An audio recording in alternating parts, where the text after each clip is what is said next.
Um menino de 7 anos rabisca versos em um caderno durante a aula de português e sua professora congela ao ler palavras como solidão metafísica e a dor de existir num corpo que apodrece. Ele morde o lábis inferior, concentrado, sussurrando: Eu lembro de escrever isso de madrugada, no apartamento em Brasília, o som dos carros lá fora, a certeza de que ninguém ia entender completamente o que eu sentia. O que acontece quando uma criança de 7 anos escreve sobre a morte com a melancolia de quem já a sentiu de perto?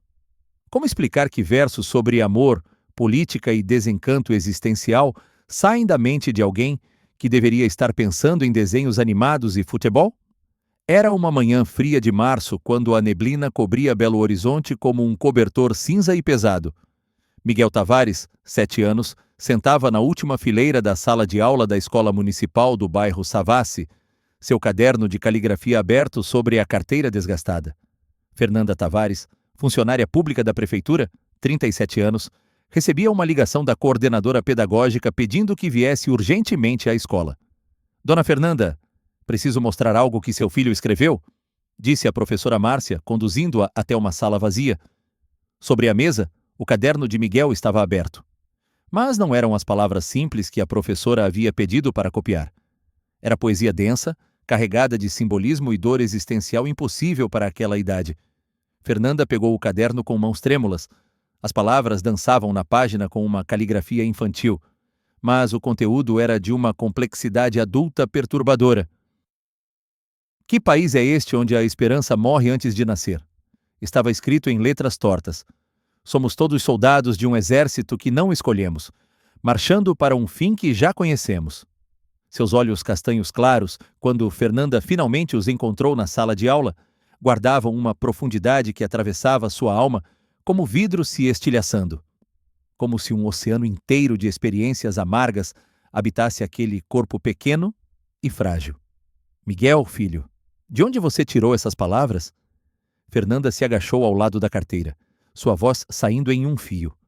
O menino ergueu o rosto e por um instante ela viu não seu filho de 7 anos, mas alguém muito mais velho olhando através daqueles olhos. Não tirei de lugar nenhum, mãe. Eu sou Renato Russo e ninguém pode negar. Eu posso provar, disse ele com uma calma inabalável. Essas palavras sempre estiveram em mim.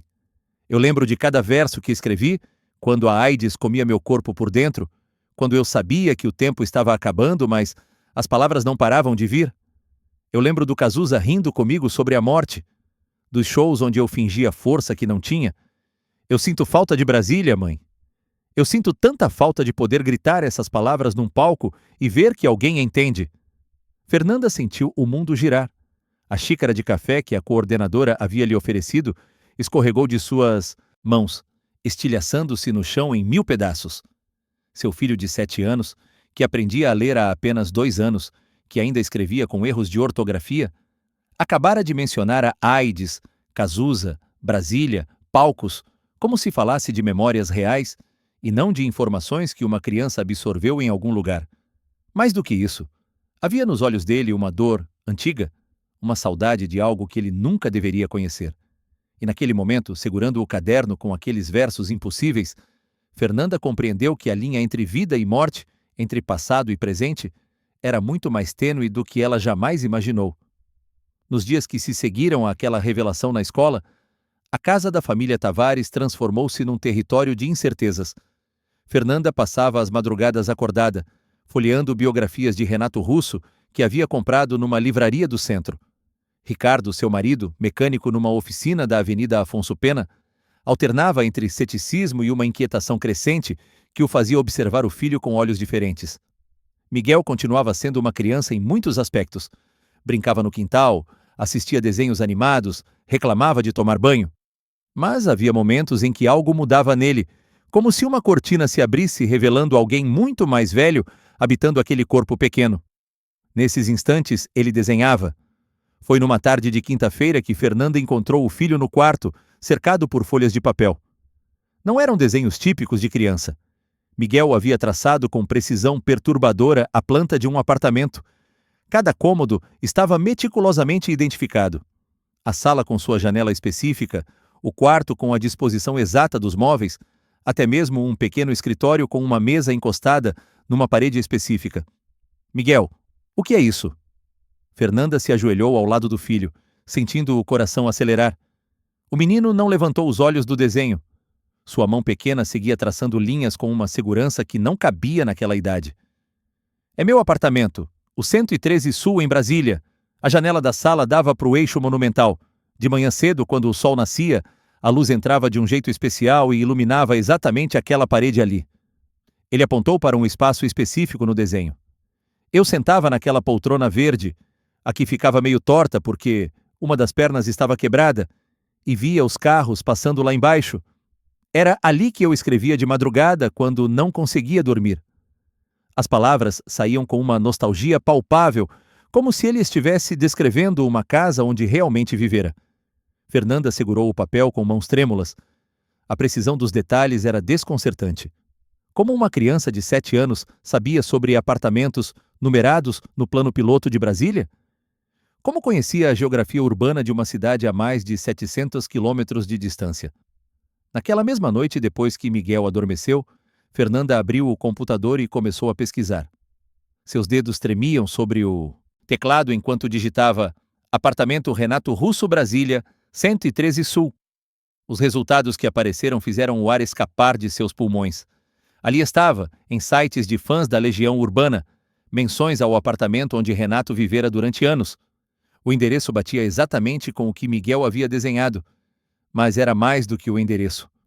Miguel havia incluído no desenho detalhes que não constavam em nenhuma foto pública.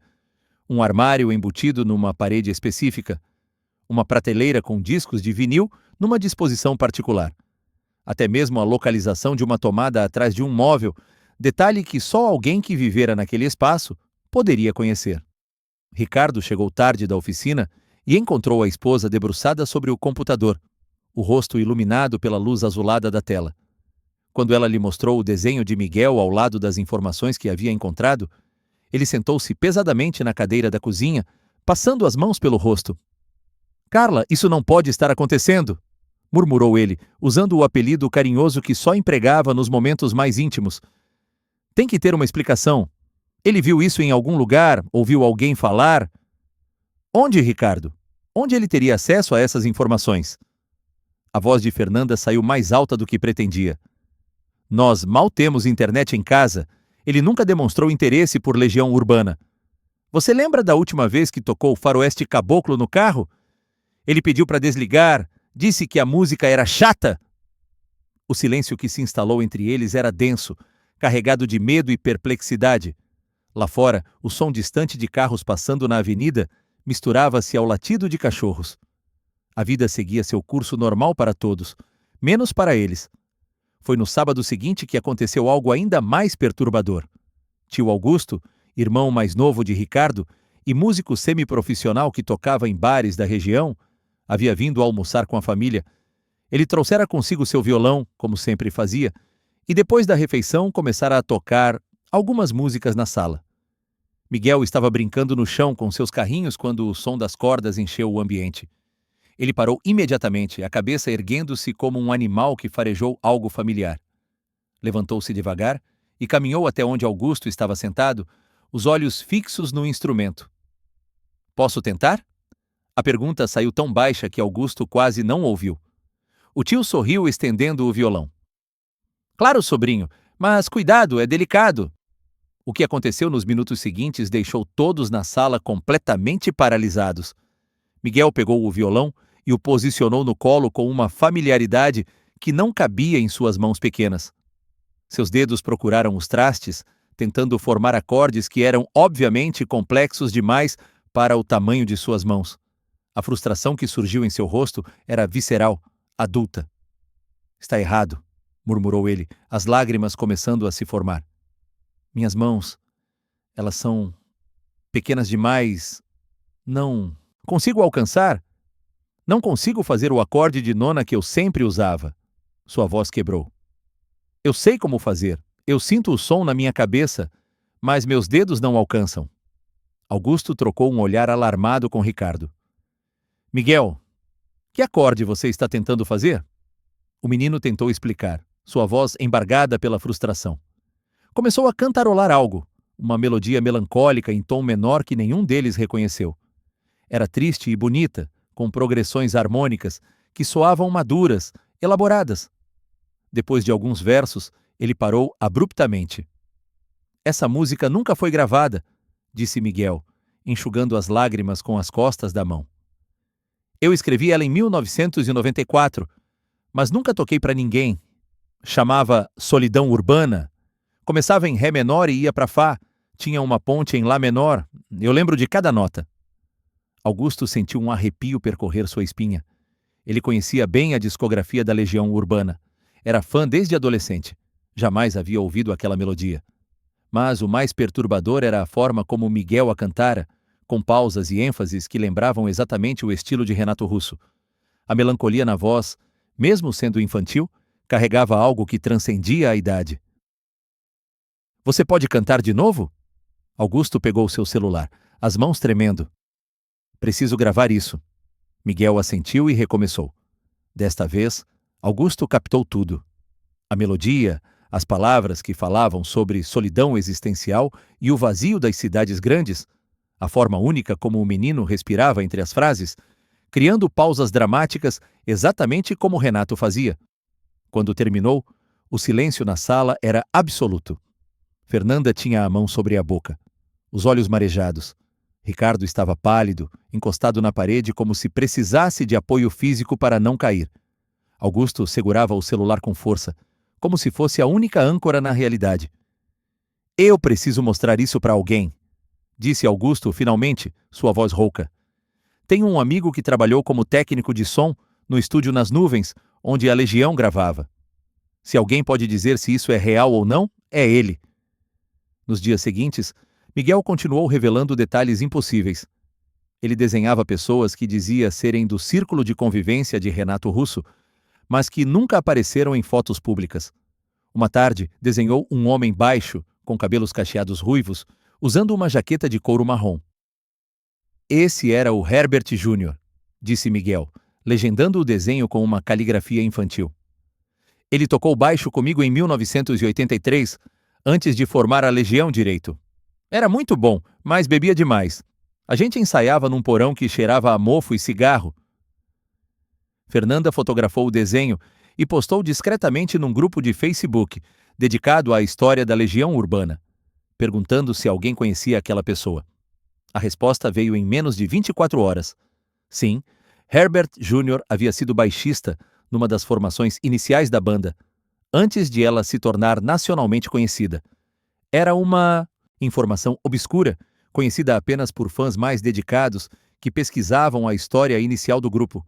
Outro desenho mostrava uma mulher elegante, de meia idade, com um colar de pérolas e cabelos presos num coque impecável.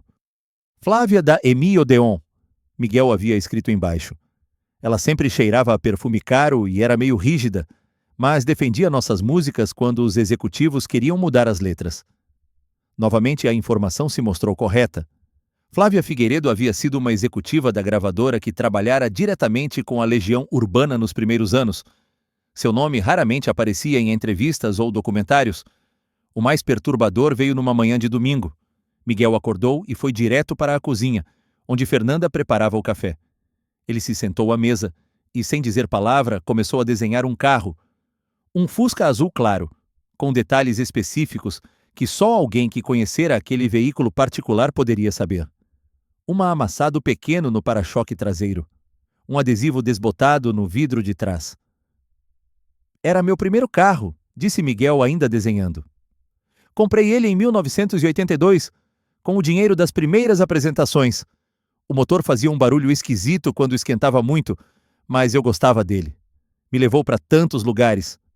A nostalgia em sua voz era genuína, carregada de uma saudade que uma criança de 7 anos não deveria ser capaz de sentir. Fernanda sentou-se ao lado do filho, observando o desenho tomar forma.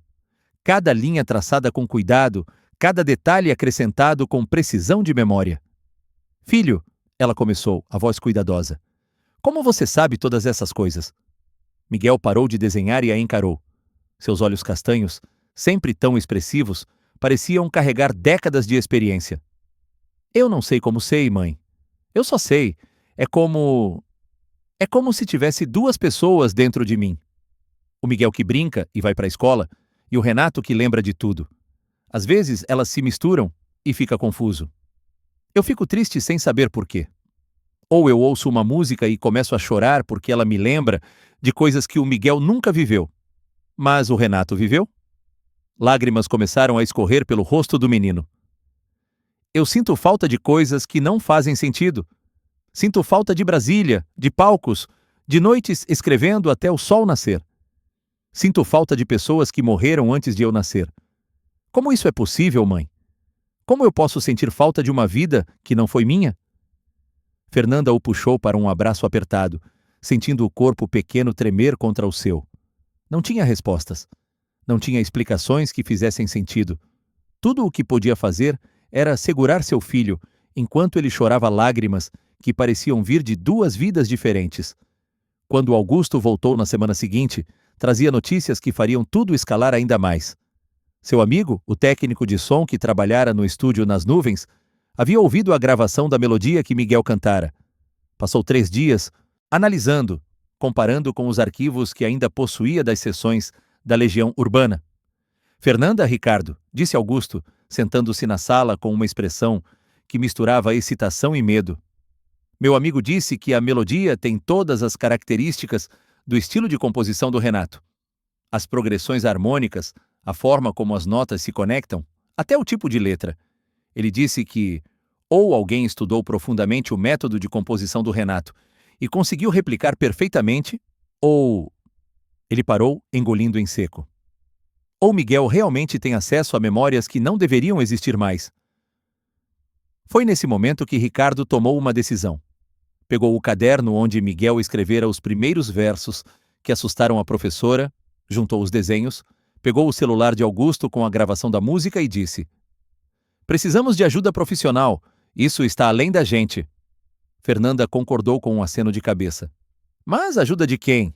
Que tipo de profissional poderia explicar uma criança que aparentemente carregava memórias de uma vida anterior? Um psiquiatra infantil pensaria em transtornos dissociativos. Um padre em possessão? E se nenhuma dessas explicações estivesse correta? Enquanto os pais discutiam na cozinha, Miguel estava no quintal. Olhava para o céu de Belo Horizonte, as nuvens movendo-se lentamente sobre a cidade. Sua voz saiu baixa, quase um sussurro que só ele mesmo ouviu. Eu sei que vocês estão assustados, eu também estou. Mas as músicas ainda precisam ser cantadas. As palavras ainda precisam ser ditas. E se eu voltei, deve ter um motivo. As primeiras estrelas começavam a surgir no céu, pequenos pontos de luz perfurando o azul que escurecia. E Miguel, ou quem quer que realmente habitasse aquele corpo de 7 anos, ficou ali observando como se procurasse respostas escritas na própria estrutura do universo. A escola convocou uma reunião extraordinária numa segunda-feira cinzenta. A diretora, Dona Conceição, uma senhora de 60 anos que dedicara toda a vida à educação, estava visivelmente desconfortável quando Fernanda e Ricardo entraram na sala de reuniões. Ao lado dela, doutora Patrícia Moura, psicóloga escolar, ajeitava nervosamente seus óculos de armação vermelha. "Senhor e senhora Tavares", começou Dona Conceição, as mãos entrelaçadas sobre a mesa, "estamos preocupados com Miguel. Os textos que ele tem produzido, o comportamento em sala de aula. A professora Márcia relatou que ele frequentemente se isola durante o recreio, murmurando sozinho. E há os episódios." "Que episódios?" Ricardo se inclinou para frente, a mandíbula tensa. Doutora Patrícia abriu uma pasta, retirando várias folhas de papel. Eram desenhos e escritos de Miguel, produzidos durante as últimas semanas. Um deles mostrava um hospital, com detalhes perturbadores de corredores, macas, equipamentos médicos. Outro era um texto sobre morte, escrito com uma aceitação melancólica que gelava o sangue. "Miguel tem demonstrado conhecimentos e emoções incompatíveis com sua idade", explicou a psicóloga, escolhendo as palavras cuidadosamente. "Acreditamos que pode estar desenvolvendo um transtorno dissociativo, ou talvez esteja processando algum trauma de forma atípica. Recomendamos avaliação psiquiátrica completa." Fernanda sentiu a raiva subir como bile na garganta. "Vocês estão dizendo que meu filho é louco?" "Não, senhora Tavares. Estamos dizendo que ele precisa de ajuda que vai além do que a escola pode oferecer. A voz de doutora Patrícia era profissional, mas havia algo ali, uma ponta de medo mal disfarçado. Ela também havia visto os desenhos de Miguel, os textos impossíveis. E não tinha explicação. A divisão na família se aprofundou. Dona Lourdes, avó paterna de Miguel e católica fervorosa, chegou à casa dos Tavares na quinta-feira seguinte com um padre. Padre Antônio era um homem jovem, recém-saído do seminário, que entrou na casa com uma Bíblia debaixo do braço e água benta numa pequena garrafa. Ricardo, esse menino precisa de exorcismo, declarou Dona Lourdes, fazendo o sinal da cruz. Essa história de reencarnação é obra do demônio. Almas não voltam, meu filho. O que está dentro daquele menino não é memória, é possessão. A discussão que se seguiu foi acalorada. Ricardo defendia a mãe, mesmo com dúvidas próprias. Fernanda protegia o filho como uma leoa, recusando-se a expô-lo a rituais religiosos que poderiam traumatizá-lo ainda mais. Miguel, ouvindo tudo de seu quarto, encolheu-se na cama, tapando os ouvidos, enquanto lágrimas silenciosas escorriam por seu rosto. Na escola, a situação de Miguel deteriorava. Colegas que antes eram amigos começaram a evitá-lo. Corrideiros sussurravam, esquisito e assustador, quando ele passava.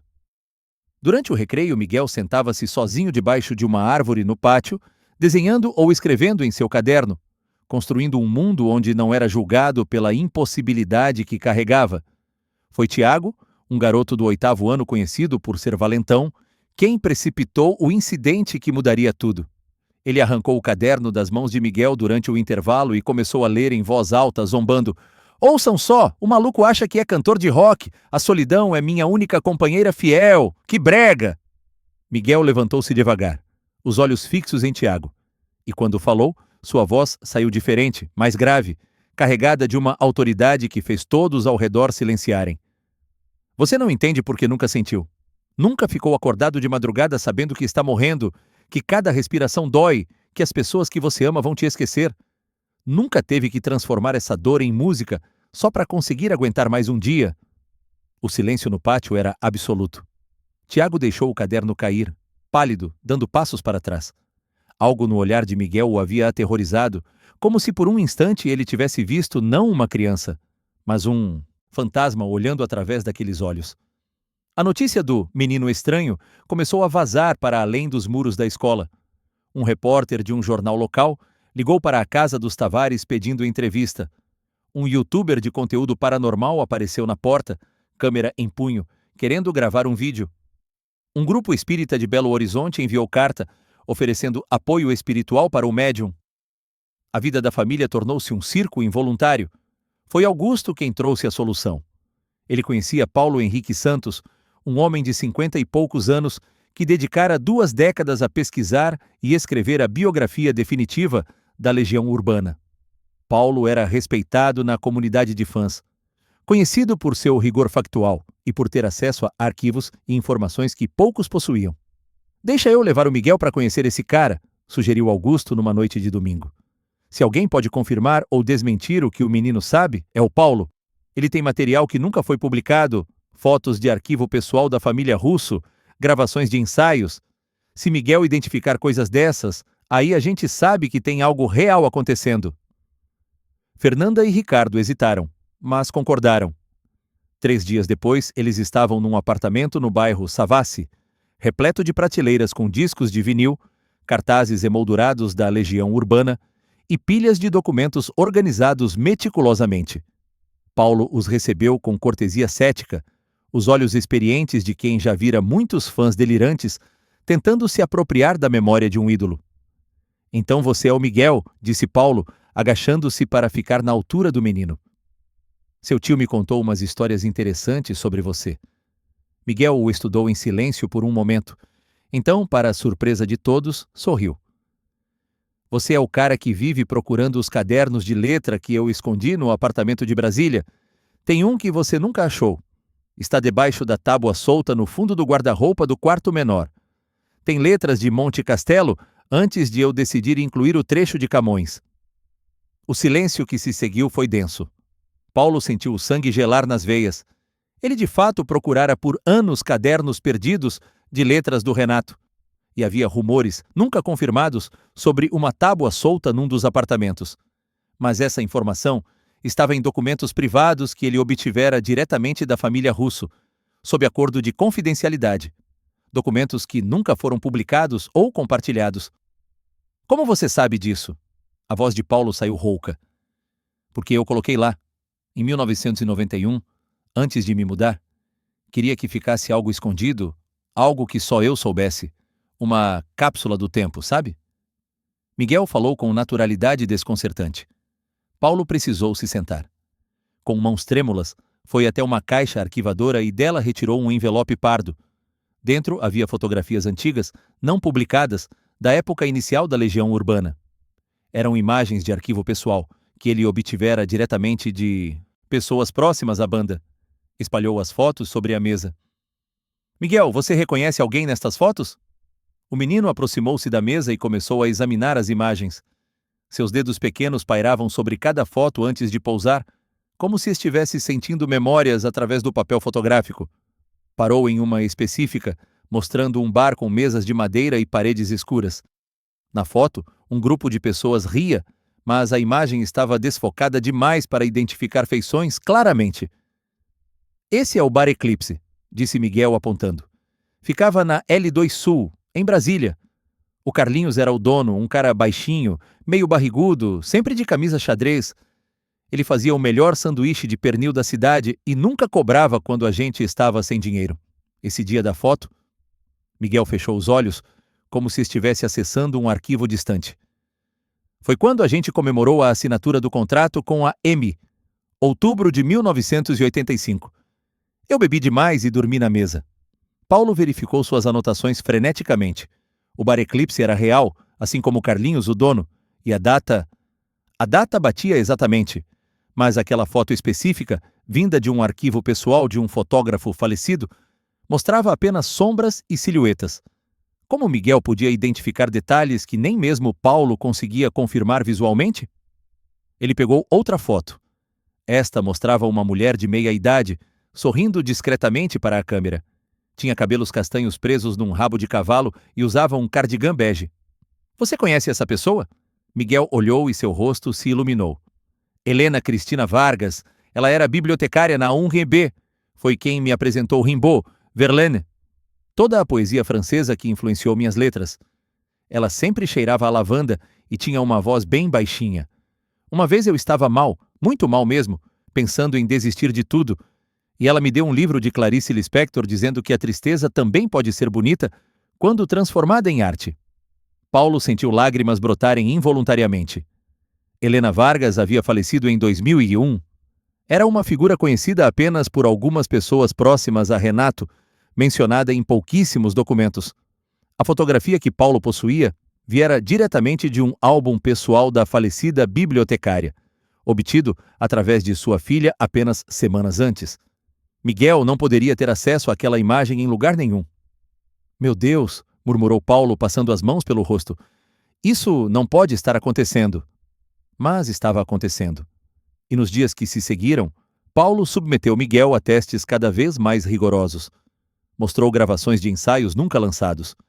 Miguel identificava cada uma, descrevendo o contexto de cada sessão. Apresentou letras rabiscadas em guardanapos de bares. Miguel completava os versos que estavam ilegíveis. Trouxe fotos de instrumentos musicais específicos. Miguel nomeava cada um e relatava quando havia sido comprado, onde, por quanto. A precisão era aterrorizante. Não havia Google que explicasse aquilo. Não havia biografia tão detalhada. Miguel tinha acesso a memórias que nem mesmo os biógrafos mais dedicados conseguiram recuperar. Foi Paulo quem finalmente disse as palavras que todos pensavam, mas ninguém ousava pronunciar. Ou esse menino tem um dom paranormal extraordinário de acessar informações impossíveis, ou ele realmente é o que diz ser. Ele pegou seu telefone com dedos trêmulos e discou um número que tinha guardado há anos, esperando jamais precisar usar. Do outro lado da linha, uma voz feminina atendeu. Departamento de Psiquiatria, UFMG. Preciso falar com a doutora Mariana Fonseca. É urgente. Estamos diante de um caso que... que ela vai querer conhecer. 3 dias depois, uma mulher de 40 e poucos anos estacionava seu Civic prata em frente à casa dos Tavares. Doutora Mariana Fonseca era professora titular de psiquiatria na UFMG, com PhD pela USP e especialização na Universidade da Virgínia, onde estudara casos de crianças com alegadas memórias de vidas passadas. Seu currículo impecável incluía dezenas de artigos publicados em revistas internacionais. Mas o que a distinguia era sua mente aberta, sua disposição de investigar fenômenos que a maioria de seus colegas desprezava como charlatanismo. Ela entrou na casa dos Tavares carregando uma pasta de couro gasta e um gravador digital. Miguel a esperava na sala, sentado no sofá com as pernas balançando sem tocar o chão. Quando ela se aproximou, o menino falou antes mesmo que ela pudesse se apresentar. Você é a doutora que estuda crianças que lembram de antes. Meu amigo me disse que você ia vir. Que amigo, Miguel? O Renato. Ele me disse que quando chegasse a hora, alguém como você apareceria. Doutora Mariana sentou-se calmamente, abrindo sua pasta. Miguel, vou fazer algumas perguntas. Pode ser difícil, pode ser doloroso. Você está pronto? O menino assentiu, mas seus olhos já estavam marejados, como se soubesse que teria que reviver memórias que queimavam. Me conte sobre sua morte. As palavras saíram num sussurro, mas carregavam o peso de montanhas. Miguel fechou os olhos e começou a falar, sua voz infantil dando lugar a algo mais profundo. Outubro de 1996. Hospital Israelita Albert Einstein, em São Paulo. Eu estava no quarto 307, internação particular. Tinha tubos no braço, oxigênio, aquele maldito bip constante das máquinas. A AIDS havia tomado tudo. Eu pesava menos de 50 quilos. Cada respiração doía. Cada segundo doía. Lágrimas escorriam pelo rosto do menino enquanto ele falava, mas sua voz permanecia estranhamente controlada. Eu ouvia as pessoas chorando lá fora. Minha mãe, meus amigos, queriam entrar, mas os médicos não deixavam porque o risco de infecção era grande demais. Eu fiquei sozinho, tão sozinho, e tinha tanto que eu ainda queria dizer, tantas músicas que nunca conseguia escrever. Doutora Mariana fazia anotações freneticamente, mas suas mãos tremiam. A descrição era visceral, demais, detalhada demais. E depois da morte, Miguel, o que você lembra? Escuridão, mas não uma escuridão ruim. Era reconfortante, como um abraço quente. Não tinha dor ali, não tinha AIDS, não tinha medo, mas também não tinha música, e eu senti falta da música. Ele abriu os olhos, olhando diretamente para a psiquiatra. Então teve um puxão, como se alguém tivesse me agarrado e me arrastado de volta. E de repente, eu estava num corpo muito pequeno, muito apertado. Tudo era muito barulhento, muito brilhante.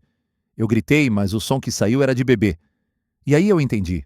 Eu tinha voltado. O silêncio na sala era absoluto.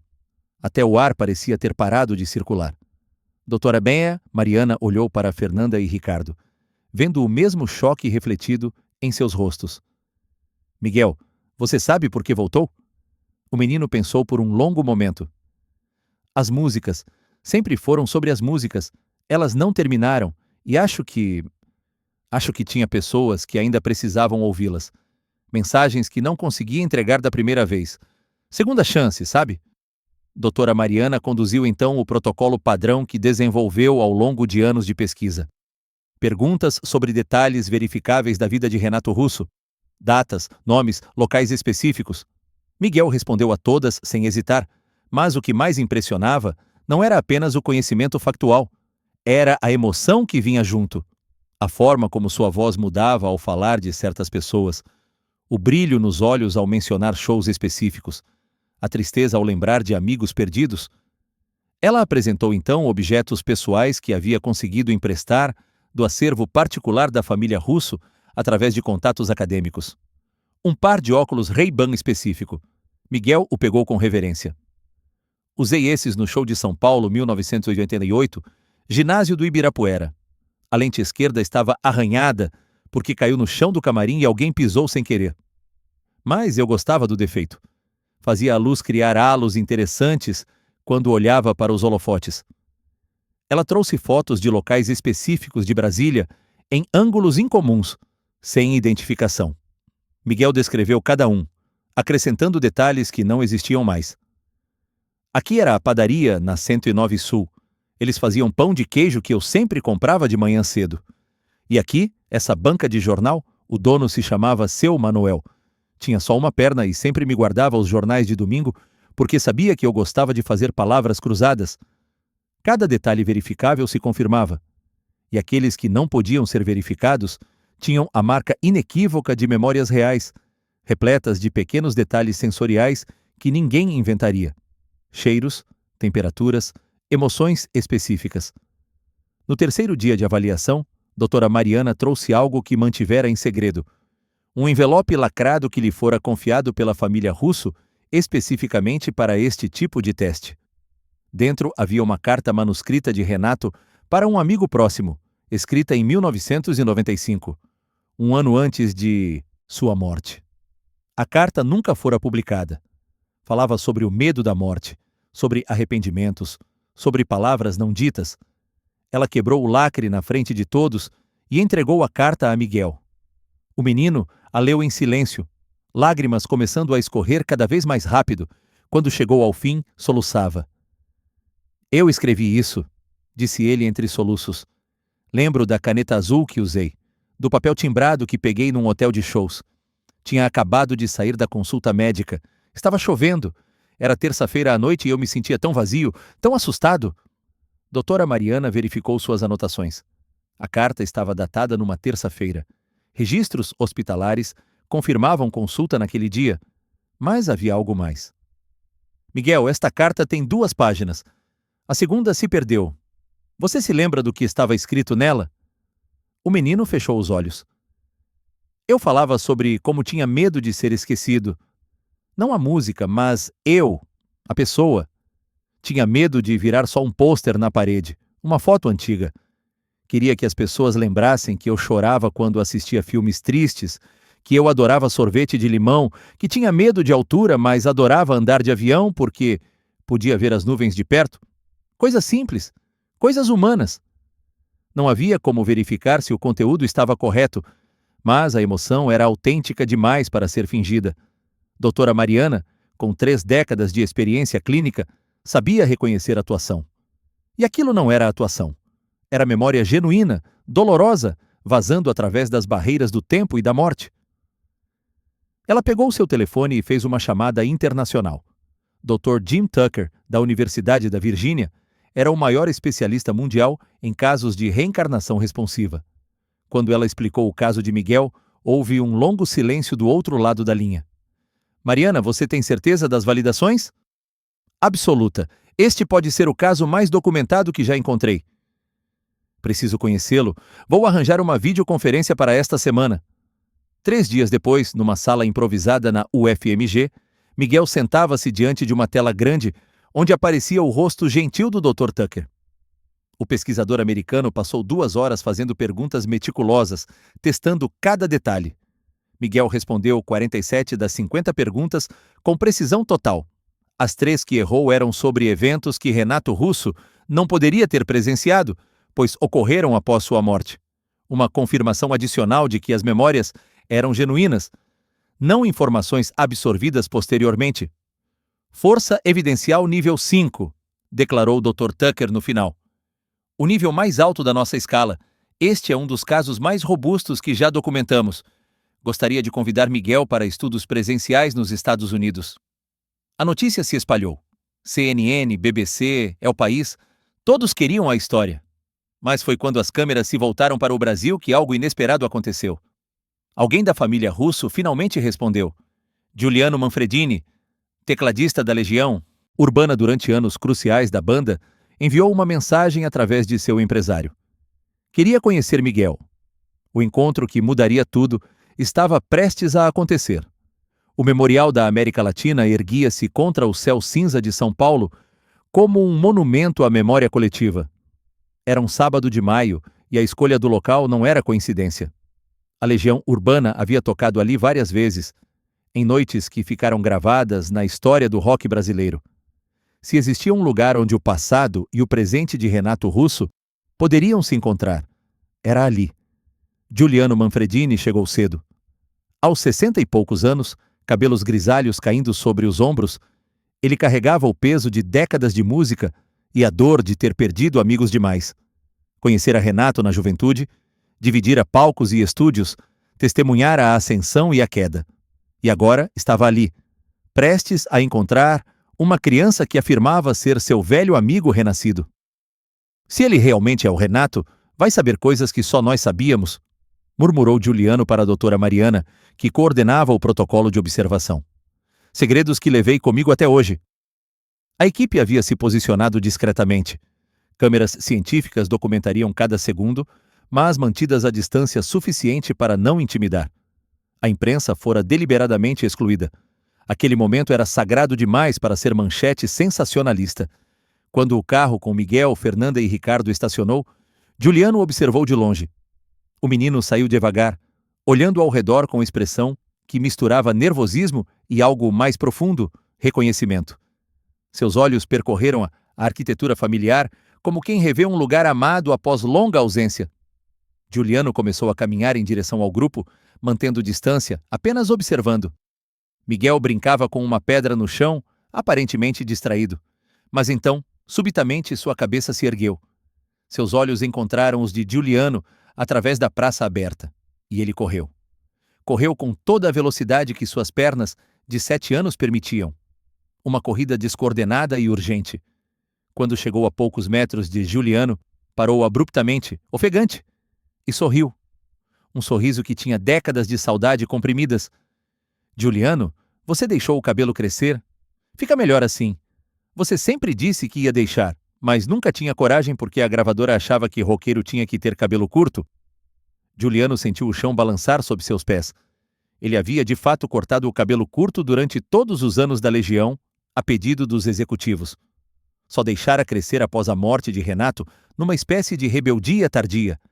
Era um detalhe menor, íntimo, que fotografias antigas não revelariam porque mostrariam sempre cabelo curto. Miguel! Juliano se ajoelhou para ficar na altura do menino. Como você sabe disso? Porque você me contou. Numa noite em Porto Alegre, depois do show. Estávamos no hotel, você estava meio bêbado e disse que queria cabelo comprido, mas os caras da gravadora achavam que dava imagem de hippie. A gente riu disso. Você disse, depois que eu sair dessa banda, vou deixar crescer até a cintura. E olha só, você cumpriu. Miguel estendeu a mão e tocou delicadamente os fios grisalhos de Juliano. O músico sentiu lágrimas quentes escorrerem sem permissão. Aquela conversa acontecera num quarto de hotel, sem testemunhas, jamais documentada. E aqui estava uma criança de 7 anos, contando de volta para ele suas próprias palavras perdidas no tempo. Posso te abraçar? A voz de Miguel saiu pequena, vulnerável. Juliano não conseguiu responder com palavras, apenas abriu os braços e sentiu o corpo pequeno se aninhar contra seu peito. E naquele abraço, algo inexplicável aconteceu. Por um instante fugaz, ao fechar os olhos, Juliano teve a certeza absoluta de que estava abraçando não uma criança, mas seu velho amigo. O cheiro era diferente, o tamanho era diferente, mas a essência, aquela coisa intangível que faz uma pessoa ser quem é, estava ali. Senti tanto sua falta, sussurrou Miguel contra seu ombro. De você, do Marcelo, de subir no palco e sentir aquela energia. Eu sonho com isso toda noite. Com as luzes, a multidão cantando junto, a sensação de que tudo fazia sentido quando estava tocando. Juliano se afastou ligeiramente, segurando os ombros pequenos de Miguel, olhando fundo naqueles olhos castanhos. E foi então que fez o teste definitivo. Aproximou-se do ouvido do menino e sussurrou algo tão baixo que nem as câmeras captariam. Miguel congelou. Seus olhos se arregalaram e encheram de lágrimas. Ele assentiu lentamente.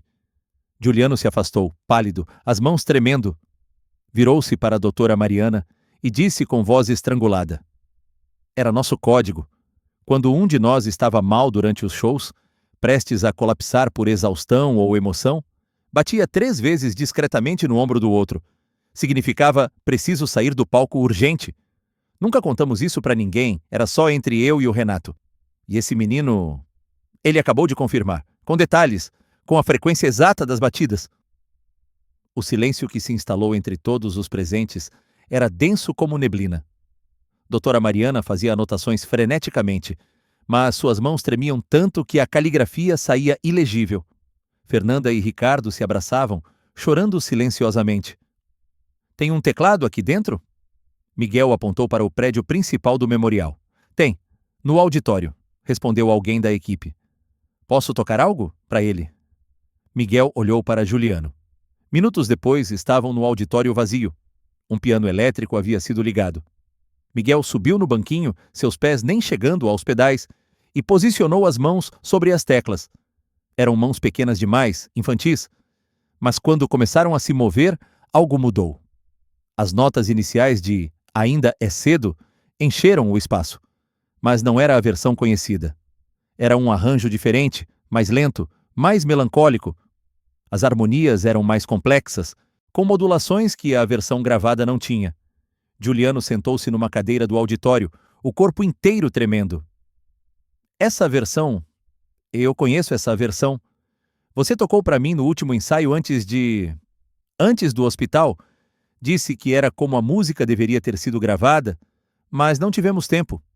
Miguel começou a cantar.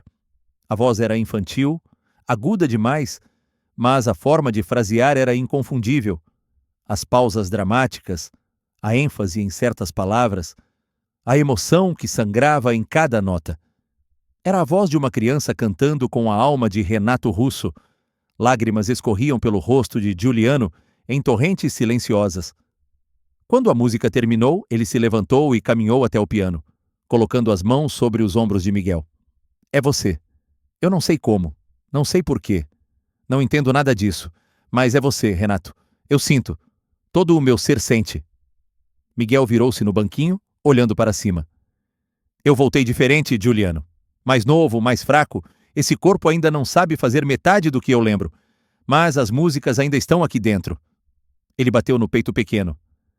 Elas nunca me deixaram, nem quando eu estava na escuridão entre vidas. As melodias continuavam tocando. Aquela tarde no Memorial da América Latina mudou tudo. Juliano saiu dali e, 3 dias depois, emitiu uma declaração pública. Ou esse menino é Renato Russo renascido, ou estamos diante de um fenômeno que desafia todas as leis conhecidas da ciência.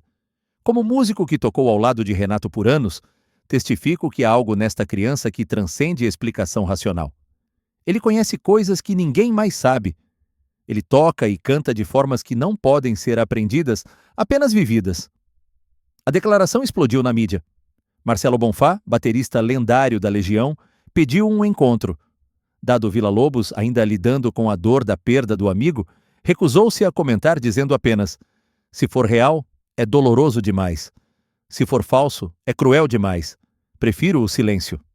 A família de Renato Russo emitiu nota cautelosa. Respeitamos a investigação científica em curso. Não faremos comentários até que mais evidências sejam apresentadas. Pedimos que respeitem nossa privacidade neste momento delicado. Mas a comunidade científica internacional não podia mais ignorar. Dr. Tucker voou para o Brasil. Universidades de 3 continentes pediram acesso ao caso. Miguel se tornara o caso mais documentado de reencarnação responsiva já registrado. 50 especialistas confirmando validações que não tinham explicação convencional.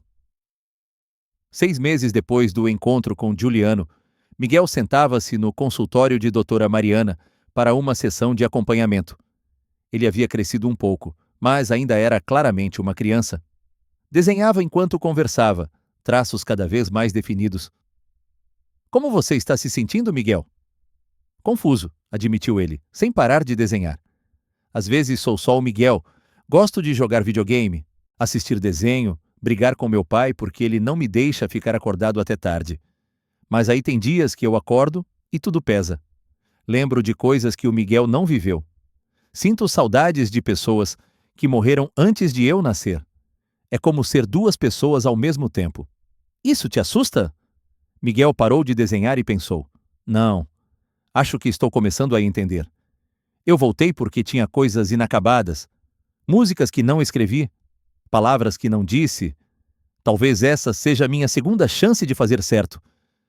Você quer ser músico quando crescer? O menino sorriu tristemente. Eu já fui músico. Agora eu só quero... viver. De verdade, sabe? Na primeira vez fui famoso, mas fui solitário. Tive sucesso, mas morri antes de aprender a ser feliz. Dessa vez, quero fazer diferente. Quero escrever as músicas só porque elas precisam existir, não porque alguém espera isso de mim. Doutora Mariana olhou para aquela criança, aquela impossibilidade viva, e sentiu algo que raramente sentia em 3 décadas de profissão: humildade diante do mistério. Havia coisas no universo que a ciência ainda não podia explicar. E talvez, apenas talvez, a morte não fosse o fim que todos acreditavam ser. Miguel, ela disse suavemente, vou continuar acompanhando o seu caso, publicando artigos, documentando, mas quero que você saiba, independente do que você era antes, você é especial agora. E tem todo o direito de ser apenas uma criança, sem o peso de carregar 2 vidas. O menino assentiu. Obrigado, mas as músicas, elas ainda precisam sair.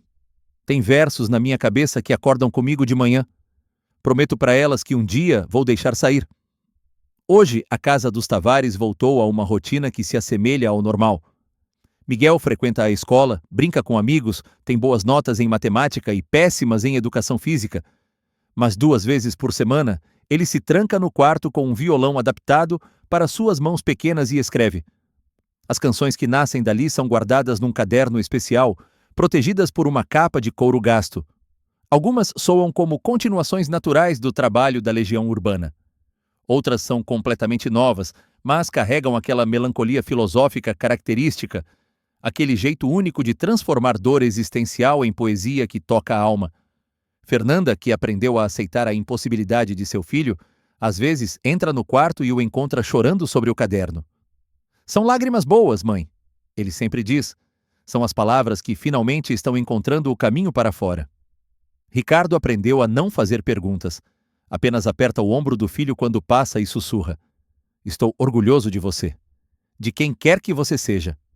Doutora Mariana publicou seu artigo científico sobre o caso, usando o pseudônimo para proteger a identidade de Miguel. Caso MT. Evidências robustas de memórias intervidas, tornou-se um dos trabalhos mais citados em estudos de consciência.